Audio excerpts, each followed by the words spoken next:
Hey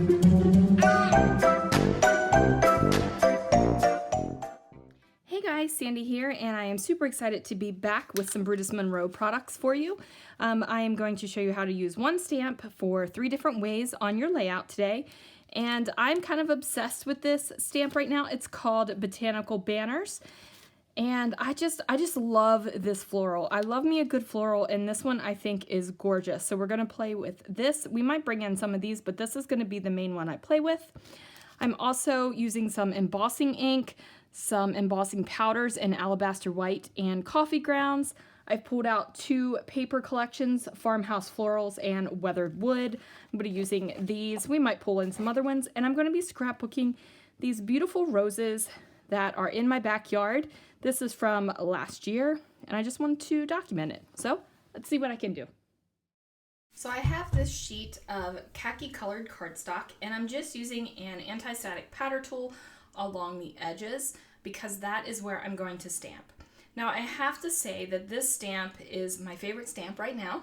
I'm sure that we all do that, where we go through phases where we each have a favorite product, and this stamp is definitely that product right now. That stamping product, I should say.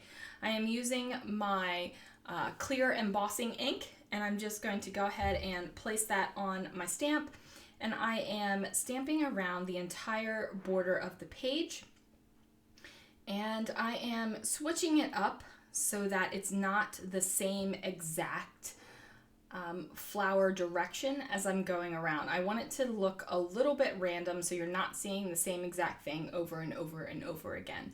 And that is a personal choice. If you want it to make a border like this, sometimes you want the same exact thing over and over again. You want it that repetitiveness, but this time I didn't.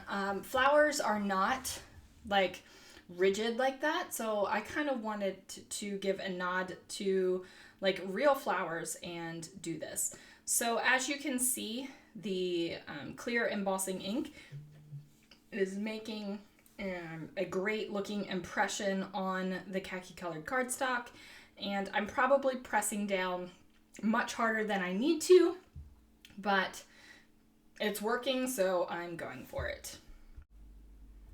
Now I just have to do this last little bit, and then there we go. I have it completely stenciled around the back side of my layout. Now, if I wanted to, I probably could have just heat embossed this to make it set, but I really wanted to add a little bit more depth. So I'm using some beautiful, beautiful embossing powder, and it is a gorgeous brown. Like, it is gorgeous.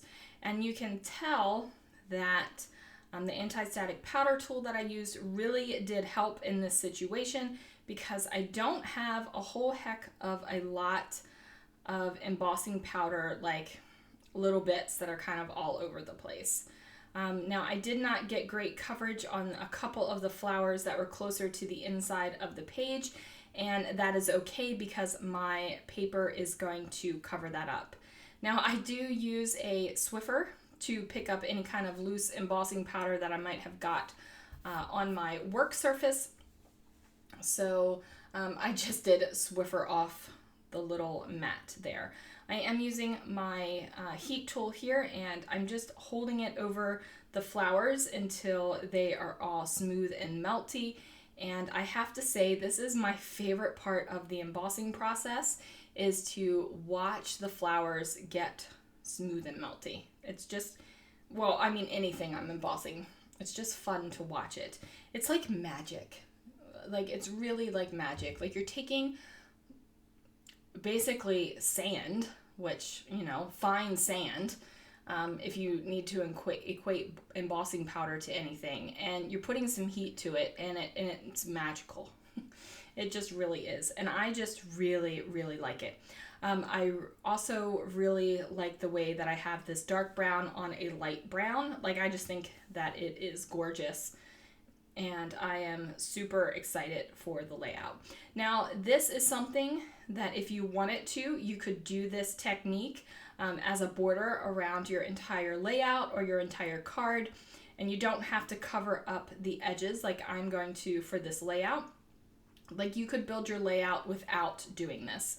I had a piece of white cardstock trimmed down to 11.5 by 11.5, but I felt like it didn't show enough of this gorgeous background back here, so I went ahead and took some more off the edges, just so that you could see the florals more on the background. So I do place down my white cardstock on top, and then like you can still tell that these are roses and that it's beautiful, but you don't see as much of the floral. So it's definitely going to be a completely different look than if you would have foregone the white cardstock and just built your scrapbook layout on the khaki cardstock itself. So now we have that down. Now I have my background ready and I can start building my layout. So I have these two gorgeous photos of the roses that are in our backyard. I really could go out and take photos today and have gorgeous photos again, but these photos are from last year. I trim them down ever so slightly. I take 1/4 of an inch of them off so that they are 5 3/4 inch long photos, and that way they will work perfectly on my 6x6 paper pads. So I just trim down the other side, and then I have this gorgeous wood grain pattern back there behind the photos, and you just see an ever so slight amount of it, and that makes me happy. I am going to create a shelf for my photos so that they don't look like they're just kind of floating out there in this big white expansive space. And because it is a print, I cut 2 of them, so I will be able to join them and have one long banner. And you don't have to worry about the join because I will be covering that up. So now I am trying to figure out what I'm going to do for my second way to use this stamp. So I decide that I am going to emboss again. And I know you might be thinking, Sandy, didn't you just emboss? Yes, I did. But I just embossed the background. It was a tone-on-tone with embossing ink and paper. With this one, I'm going to emboss it, and then after that, I am going to color it in with some Aqua pigments. Now, I am using the Alabaster Embossing Powder, and I love this embossing powder, you guys. I love it. I just cannot even describe how great the Brutus Monroe embossing powder is. I know I've said it before, but I'll say it again. I am in the process of switching out all of my colors to Brutus Monroe because the quality is just so there. It's gorgeous. Absolutely gorgeous. So I go ahead and grab 2 of the new creamies. They are creamy aqua pigments, so they have kind of like a chalky finish to them. And I'm really being bad here, you guys. I don't pull out a palette. I just put it right on top of the paper, and then I decide to start coloring in the flower. I am using it straight. I am not watering it down whatsoever. And then I'm just like, you know what would really make this a whole lot easier is if I just dipped it right into the jar. So I just go for it, and I am dipping it right into the jar. I have plenty of palettes that I could be using for this, but you know what? Sometimes simple is better, and you just want to make that happen. And of course, my big old head is in the way, but I am just going to keep putting layers of the creamy aqua pigment on here until I am happy with the color. So if you put down one layer, it's going to be kind of light. So I'm just going to build the depth of color by repainting over it. And I'm not like super heavy with my brush. I'm just kind of letting it fall off the brush onto the paper, if that makes sense. As you can see, the more layers that I put on, the darker the floral is getting. I didn't want it to be too pale because I wanted it to be able to stand up against the roses in my picture, and I also wanted it to be able to stand up on the bold background that I have with the brown on brown embossing in the background. if I went too pastel for these flowers, they would have felt out of place. So I wanted it to be cohesive. So now I just kind of brush out the pink off of my brush, and then I'm going to use this light green, and I'm going to go ahead and fill in the leaves. So I dropped it down onto the paper again, just to give it a little bit of a place to rest, and then ultimately I did the same thing. I just dipped my paintbrush directly into the jar. Luckily, this water brush that has no water in it, because I'm not watering down the color, fits through the little, opening in the jar. If I was using one of my thicker water brushes, it would have not fit in there. Now the leaves are going to be a little bit lighter in tone than what I have going on here in the roses, and that is for two reasons. One, because this is a light green, so you're going to need to put a lot of green on here if you want to get it to tone up. And second is I don't want the leaves to kind of steal the show. I want the flowers to be like the showstopper. Like, I want you to look at this and be like, man, there's some beautiful flowers. Oh, and greenery too. Like, that's the thought I want you to have when you look at this. I don't want you to be like, man, that is some gorgeous greenery on those roses. That's not what I want you to see. I want you to see the roses first. Now, I just used a paper towel to kind of rub off any of the aqua pigment that was sitting on top of my embossing still.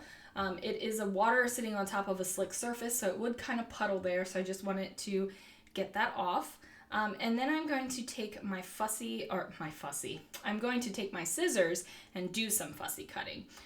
The biggest tip I can tell you when you're fussy cutting is you really want to keep your scissored hand as still as possible, and you want to just open and close your hand to make the scissors cut. You want to use your opposite hand to move around the paper. Now, there are a lot more movements when you are doing like this little finely detailed fussy cutting, just because, you know, you move your arms, you move your hands. But ultimately, you want to try not to move your scissored hand as much as possible. It just helps so that you don't have jagged edges when you're cutting if you just are opening and closing your scissors. So I am happy with how this got cut out. Now I do have an ever so slight amount of the paper that is still there. So I'm not cutting all the way to the edge of the embossing. I am leaving kind of like a halo around the stamped image.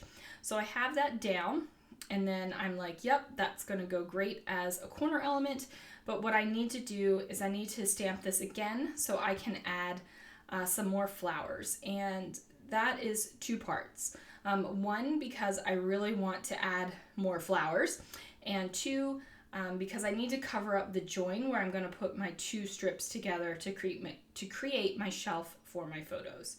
So I am taking my pencil, and I just did some dotted pencil lines, like literally just little pencil dots, so I can kind of figure out where I'm going to be doing this stamping. And this is the third way that I'm going to use the stamp today, and that is taking some of the aqua pigment, watering it down a little bit, and stamping with the aqua pigment.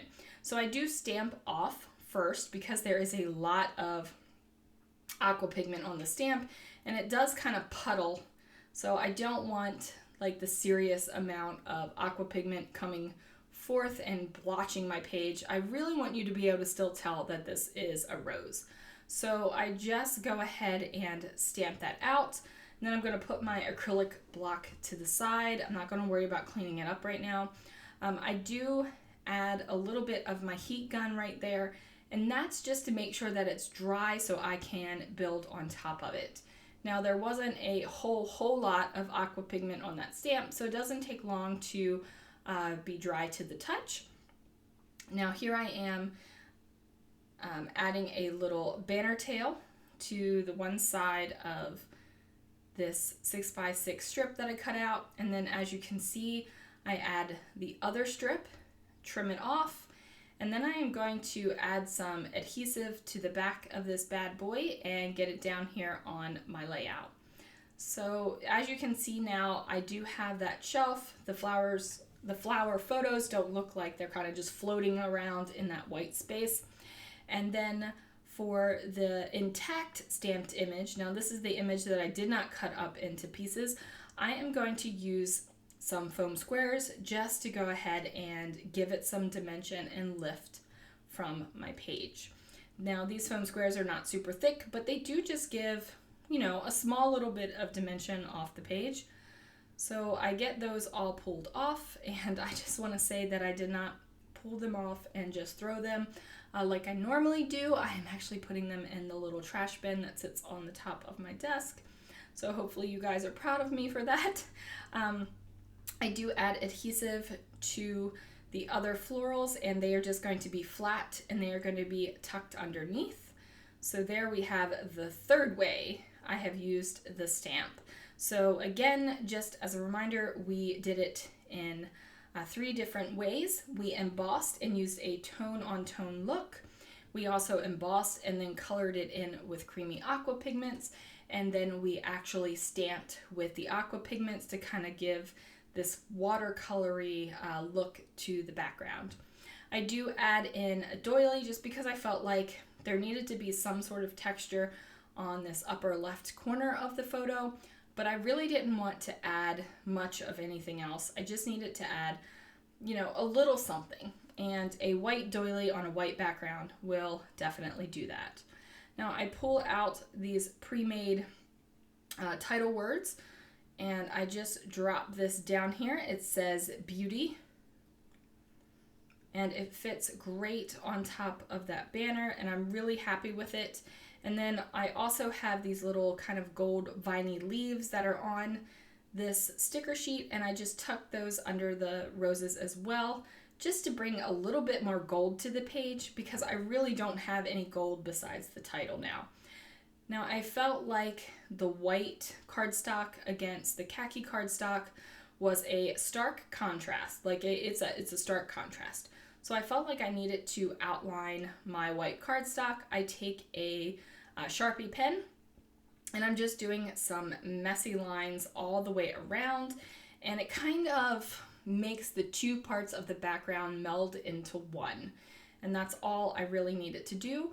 I used the same pen to add a couple of lines of journaling about how beautiful the roses are in our backyard, and that is going to do it for this layout, you guys. Thank you so much for watching. Be sure to check out the other videos on the Brutus Monroe channel this week so that you can see 2 other design team members doing their take on using a stamp in multiple ways. And I will see you guys again real soon for another video.